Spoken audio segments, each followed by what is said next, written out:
A war is being fought over the Sahara Desert, and the United States is involved.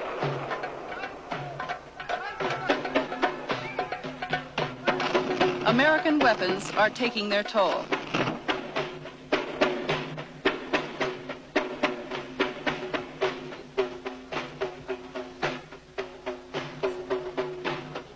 I spent 5 weeks in the war zones. This is the first in-depth American report on what could become a superpower conflict.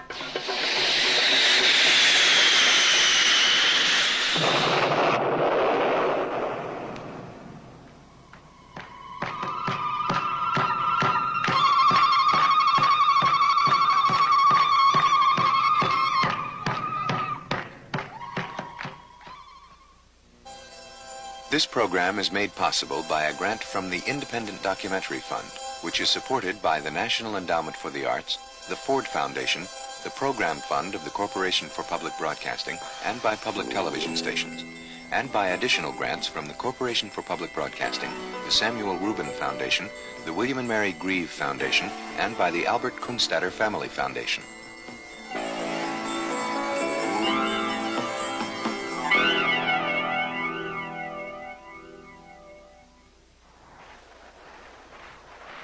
The war is being fought here, in the Western Sahara, in what seems to be a wasteland.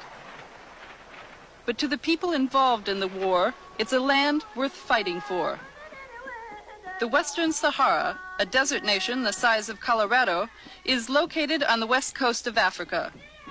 It's the site of one of the world's largest deposits of phosphate and could have substantial untapped reserves of petroleum and iron ore. For these and other reasons, neighboring Morocco is occupying the Western Sahara, claiming it as part of Morocco's ancient empire. The Sahrawis, the indigenous people of the Western Sahara, are fighting against Morocco for their independence. Their small, desert guerrilla army is pitted against Morocco's modern, well-equipped armed forces.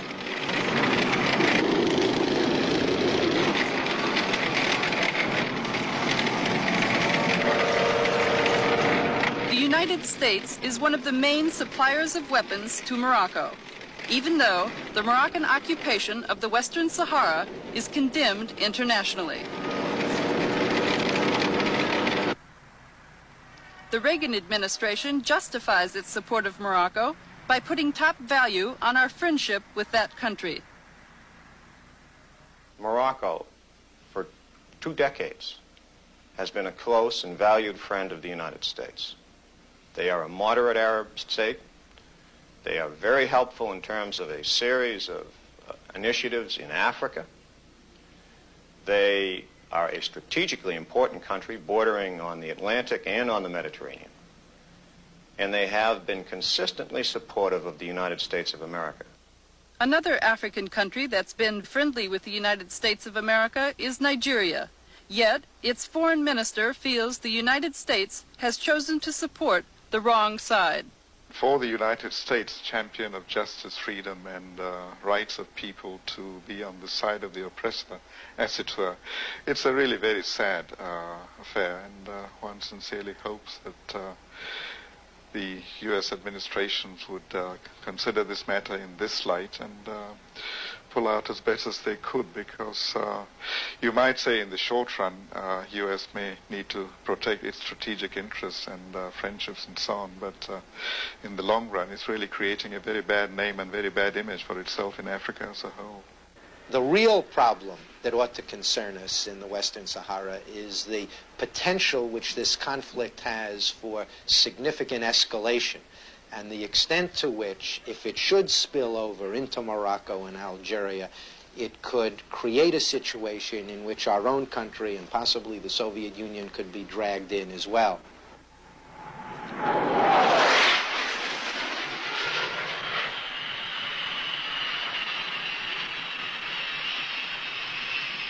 What today could become a superpower conflict started out as a simple regional struggle.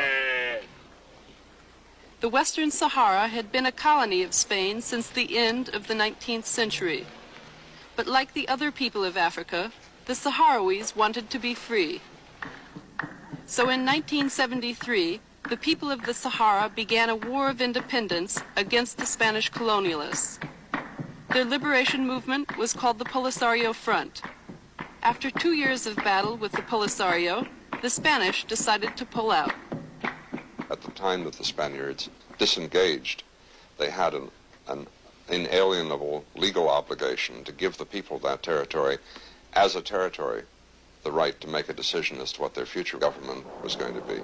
That's the way it was done everywhere else. Why not in the Western Sahara?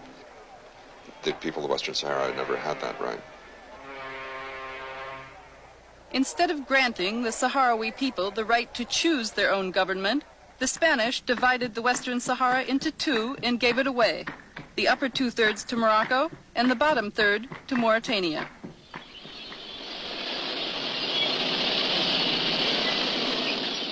When Morocco and Mauritania moved in their armed forces to secure their new territory, the Sahrawi people loyal to the Polisario Front became a target. An eyewitness whose foot was burned by napalm during a Moroccan air attack gives this account. The planes came to bomb us on a Sunday at 11 a.m. in February of 1976. Many people were killed. During the attack, women who were pregnant had miscarriages.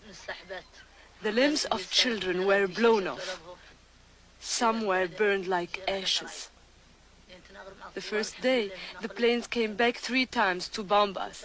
They came back every day that week to bomb again and again. The women fled. Those who were not hurt carried their children on their backs. We had to flee on foot. Thank God. The Polisario guerrillas found us. They got us out of there by capturing enemy vehicles to transport us to safety in Algeria. The Moroccans never broke our determination, no matter how long it takes. We must have our freedom and dignity, and even the last old Sahrawi lady like me will fight. When all of the refugees were assembled in Algeria, a country that's always provided refuge to liberation movements, the Polisario began training its new recruits. Soon, its guerrilla army grew to a force of several thousand well-trained men. Their objective, to reclaim their homeland from the Moroccans. At the same time, Polisario followers were building the infrastructure for a nation. On February 27, 1976, they declared themselves a republic. Once a year, all Polisario supporters joined together to celebrate the birth of their nation. Today, their government in exile is recognized by 46 nations, but not by the United States. The U.S. remains one of the main suppliers of weapons to the government of Morocco. But we may be on the losing side. The guerrillas have regained control of 9/10 of the Western Sahara, even though they are outnumbered 10-to-1 by the Moroccan armed forces. Today, Morocco occupies only this small portion of the contested territory. To keep from losing it, the Moroccan army built a fortified defense wall around the entire area.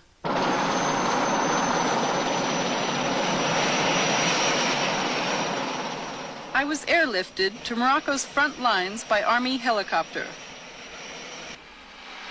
Ras Al Hamra has been the site of several major battles because this is where the defense wall begins. Being the first American journalist to report on this war, I received the full cooperation of the Moroccan government. During a 10-day tour of the war zones, I would visit nearly every major Moroccan military base and outpost in southern Morocco and the Western Sahara. Heavily armed Moroccan soldiers provided protection for me the entire time I was there.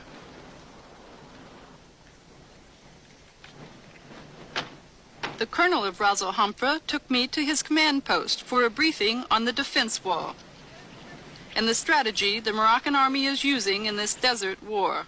The Moroccan armed forces built a defense wall that begins here in Ras Al Hamra and extends over 400 kilometers. The end of the wall is 30 kilometers south of the capital, Al Ayoun.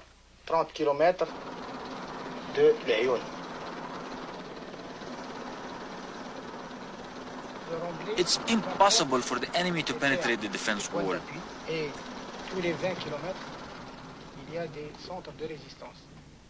Every 20 kilometers along this wall, there's a major resistance center, as you see here.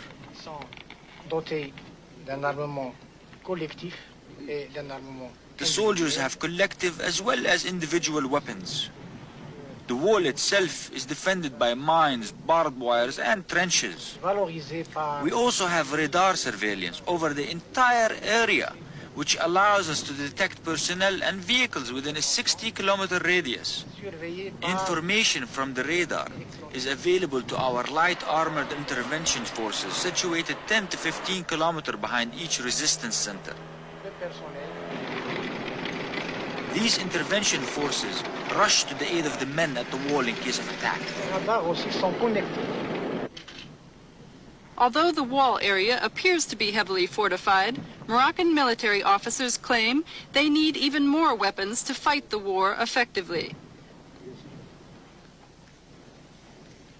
The colonel at Zag, one of the most important military bases in southern Morocco, gave me his views. The Sahara is a vast country. To control all of it, you need an army the size of the Chinese army. Is there any kind of weapons that you need to fight the kind of war you have with the Polisario? Indeed, we are patiently waiting to receive American weapons, because our neighbors are armed to the teeth by the Soviets. The military was very disappointed because we did not receive the weapons Morocco had wanted and asked for. After all, we are the traditional allies and friends of the Western world and the United States. The colonel made it clear that there is hostility here on the Moroccan front towards the United States because Morocco's first request for military assistance was met with reluctance. Around the times that the arms package was being considered in the United States, there were reports of low morale in the Moroccan army. During the Carter administration, the morale was low indeed. Why? Because the United States refused to help its friend. Morocco is one of the friends of the U.S., and Carter always turned his back on us. In 1979, the king himself raised the complaint that the United States was letting down its friends. His complaint came in the midst of intense lobbying by Morocco for U.S. military assistance. I think the United States are now still shocked by the Vietnam War. And they not make the difference between an intervention from United States and the help from United States to their friends. The king's request for military assistance created a policy debate at the White House. The president's national security advisor, Zbigniew Brzezinski, urged the Carter administration to sell the king the weapons he was asking for. Morocco is a moderate Arab state that by and large has been quite decent in respect to the Arab-Israeli dispute and has exercised a moderating influence on other Arab attitudes. It certainly, I believe, is in our interest for the Arab world to become more moderate, more accommodating. And we can only achieve that if we stand fast when our friends get into a jam, even if they get into that jam of their own making, which perhaps was the case here. But once they're in a jam, you don't point your finger and say, well, you shouldn't have gotten into a jam, and we're going to watch you sink. You help them. Did you support the policy of allowing Morocco to use U.S. weapons in the Western Sahara, outside their internationally recognized borders? I was deeply supportive of the human rights policy of non-proliferation and so forth, But I did not feel that in the circumstances of the real world in which we found ourselves, we could simply afford to let our friends down when they are confronting genuine security problems. This doesn't mean that I felt that Morocco was right in every respect in its policy towards the so-called Polisario. But I did feel that, on balance, we had to stand by Morocco, we had to be helpful, and we had to be helpful in a tangible and meaningful way. On January 24th, 1980, the policy debate ended in a victory for King Hassan II. President Carter approved the sale of a large package of counterinsurgency weapons for use in the war in the Western Sahara. Critics of the decision charged that United States weapons would escalate the conflict. But according to the President's Moroccan ambassador, the aim of the weapons was to bring King Hassan to the negotiating table. The presidential policy was based upon the conviction that negotiations were the best avenue to peace and stability in Northwest Africa, and that the best way to ensure negotiations and to ensure that the king would come to the bargaining table was to strengthen his hand. What really counted was the fact that the United States was willing to support the policy of strengthening him so that he could negotiate. He felt a great deal more reassurance to have the United States understanding of his position. The arms sales to Morocco included 20 F-5 fighters. Total cost, $170 million. 6 OV-10 Broncos, described as one of the deadliest and most versatile light strike counterinsurgency aircraft in the world, were also included. Total cost of the arms package, over $232 million, which Morocco couldn't afford, so the King of Saudi Arabia, monarch of another moderate Arab state, picked up the tab.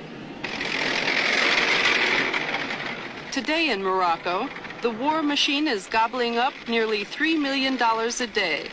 Morocco spends more per capita on military expenditures than it does on education or health care.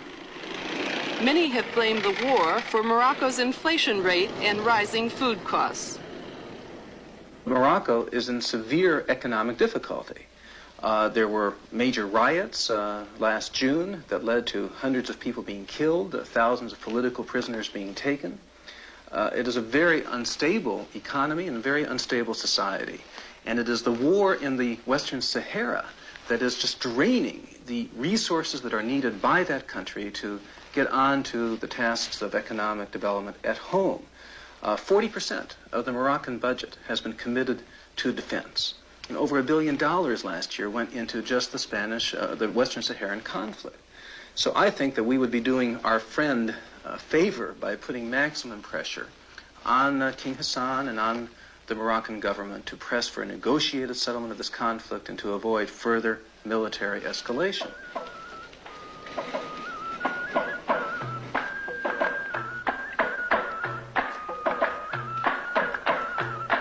This is the Moroccan town of Tantan.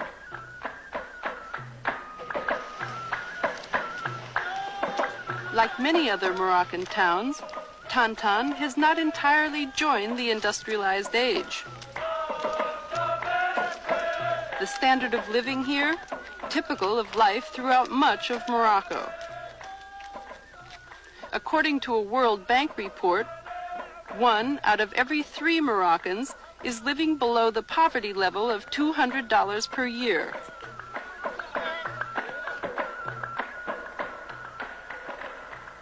(72% of Moroccans are illiterate.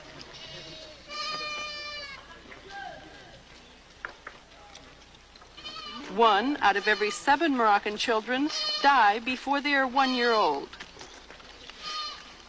Life expectancy here, only 56 years, compared to 73 years in the United States.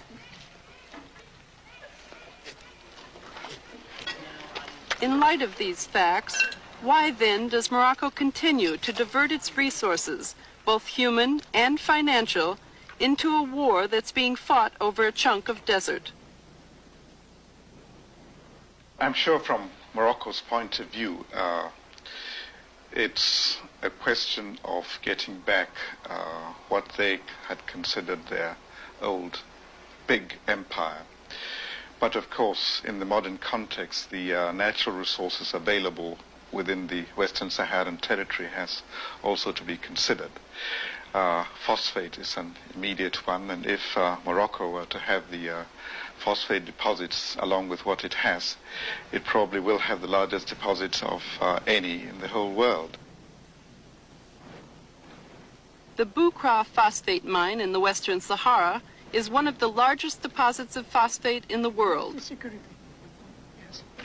Much of the phosphate here is untapped. Two valuable products are made from phosphate: fertilizer and uranium for nuclear weapons. Yes, this is phosphate, yes. This is the only mine in the Sahara. In the Sahara? It's not working. No? Yeah. No. No, but... Because of the war, the Boukra phosphate mine has not been in effective operation since 1976. Polisario attacks make it impossible to transport the phosphate out of here.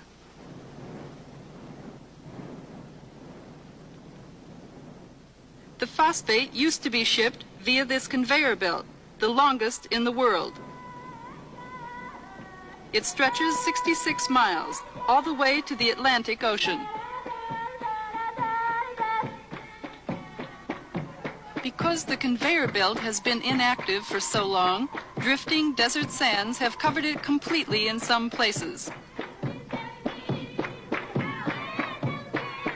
Here in the desert, the primary concern to Morocco is Polisario attacks.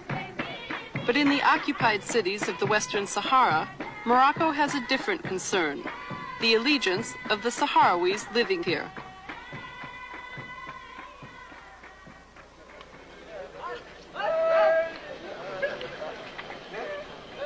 This is the city of El Ayoun, the largest in the Western Sahara. In an effort to win the loyalty of the Sahrawis living here, the Moroccan government has pumped millions of dollars into the city and surrounding provinces. A Moroccan official describes one way in which that money was spent. The Spanish left the Sahrawis here living in bad conditions, in shacks like these on the right. So the Moroccan government constructed 450 of these white houses and gave them to the people free of charge. Many of the housing complexes have their own schools and social centers.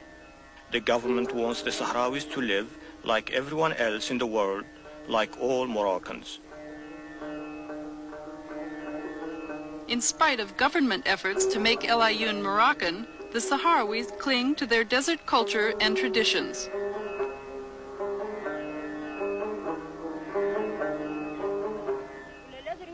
To find out the attitudes of Sahrawis in El Ayoun, I conducted random street interviews.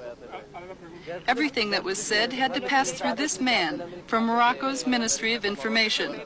Later, when I checked the accuracy of his translations, I found that he was distorting both my questions and their answers. Would you ask him if he thinks that the war has split the Sahrawi people and if he would like to see there be a reunion of the people? قالت لك انت ضرك تشوف على ان اهل سكان الصحراء المغربيه منهم شوبه الناس الشرقيين ياك قالت لك يا كانك تبغي هاي الناس تجتمع في بلد واحد وما تبقى هذه الحرب خالقه احنا نبغى لا لهنا احنا القرة ما نبغوها نبغى لا لهنا Bueno, dice que no queréis guerra y que quieren nada más que la paz y toda la gente vive junto aquí. Que no quiere guerra. Ask him his feelings about the war between the Polisario and the Morocco. قالت لك هذه صيدة قالت لك تظهر لك في هاي الحرب اللي عدوا علينا هاو الناس الشرقيين كانها معقولة والله ما هي معقولة. قالت لك تظهر لك بدل يعدلوا كانوا زين ولا ما هو زين؟ كلها زين وعندك ما نعرف لهمش ما عندنا هم فرصهم. احنا عندنا ما هو زين وهم ما نعرف لهمش. Dice que, bueno, dice, primeramente dice que no sabe nada. Después dice, bueno, eso es cosa no es buena para nosotros. Why isn't it a good thing? قال لك علاه في نظرك انت اللي يعدلوا الناس ما هو زين. قال لك علاه في نظرك انت اللي يعدلوا الناس ما هو زين. في نظري انا انه ما هو زين بنادم يهرب عن ترابه ويخليها ما هي زين. Dice que no es bueno porque ellos marchan lo cogen los de Algeria desde aquí, de su tierra, y le quedan ahí, que no es bueno, y viene para matar a sus hermanos o sus hijos, que no es lógico.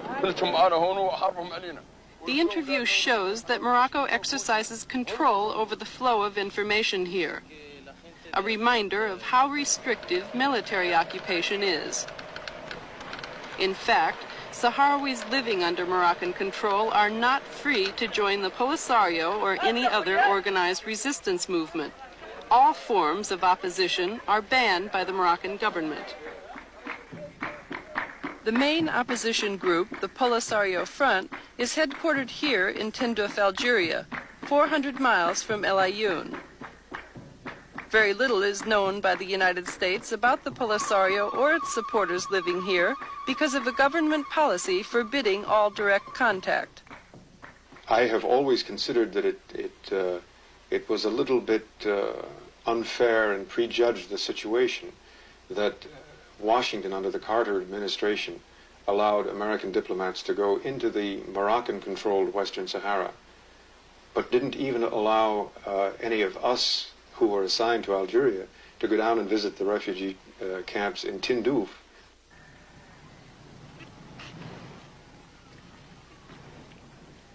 These are the Polisario camps. The part of Algeria where the Polisario supporters live is known as no man's land, a difficult place even for Sahrawis who are accustomed to desert life. I am one of the few Americans to visit or film here.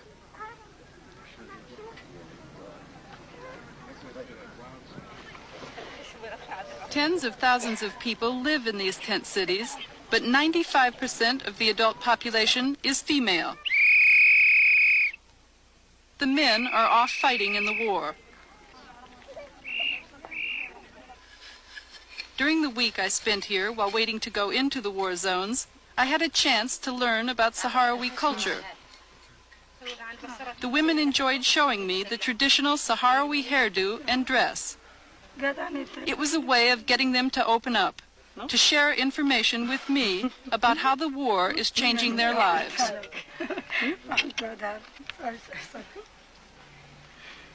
المجتمع التقليدي بالنسبة لنا كانت المرأة فيه. In traditional society, women had a limited but not unimportant role. Women stood side by side with their men and participated with them in all sorts of things. We even tended the herds. We have always been active and important.